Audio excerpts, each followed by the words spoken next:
আসসালামু আলাইকুম। আমার গাভী গরুকে কতটুক দানা দেবো আর কতটুক ঘাস দেবো আমি তার একটা বিবরণ দিচ্ছি। এই যে এই গরুটাকে দানা দিছি সকালবেলা 2 কেজি। তবে এই তবে গত কালকে 5 কেজি দানা খাওয়াছিলাম, সেখানে 5 কেজি খাই ফেলছিল।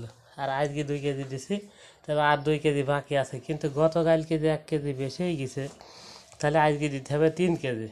3 কেজি দিলে আজকে একটু খাই ফেলবে গড়ে। তো 2 কেজি দিয়ে গিয়ে তো খাতে পারিনি। হ্যাঁ, তা আর 1 কেজি দেবো, দিই সারাদিনই। এখন 3টি বাদ দিয়ে 10 মিনিট বাকি। এখন ঘাস দেবো, সে ঘাস খাবে। ঘাস দেবো, সে ভুসি বেশি হয়ে গেছে, যার জন্য খাচ্ছে না। ঘাস খাবে, কিন্তু সে ভুসি আছে, খাচ্ছে না। তার মানে তাকে যে বেশি দিল্লি যে বেশি খাই ফেলবে তা না।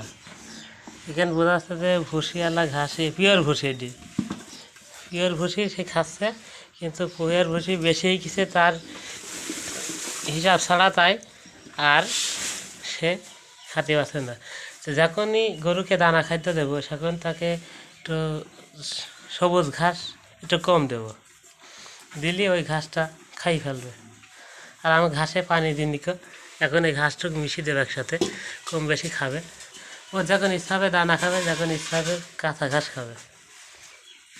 যা, হ্যাঁ, মিশিয়ে দিই। মোটে এই গরুটাকে 4 কেজি দানা খাদ্য দিই, 4 কেজি খাই ফেলে। তো গতকাল কি 5 কেজি দেওয়ার কারণে সে খাতে পারিনি। এই গরুটা 250 কেজি ওজন হবে। তা 250 কেজি গরুর জন্যই 2.5 কেজি 2 কেজি দানায় যথেষ্ট। কিন্তু দ্রুত মোটা তাজা করবো বলি 4 কেজি পিওর ভুসি দিয়েছি, যেখানে 2950 টাকা বাজার, 55 কেজি। তো এই গরুটা বিক্রি দেবো। কিছুদিনের মধ্যে বেশি করে খাওয়ালে কিছুদিনের মধ্যেই তাজা হয়ে যাবে। তবে একটু দেখতে হবে যে গ্যাস বেড়ে গিয়ে অন্য কোনো সমস্যা আছে কি।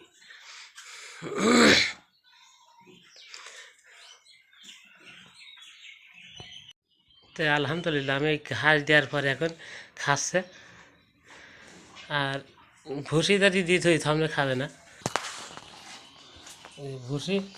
আর এখানে 4 ভুসি দিলাম, কিন্তু দেখা যাচ্ছে যে ভুসি তার খাই আর রসে গেছে। তাই ভুসি তার মুখ দেওয়ার চিন্তা ভাবনা তার নেই। তো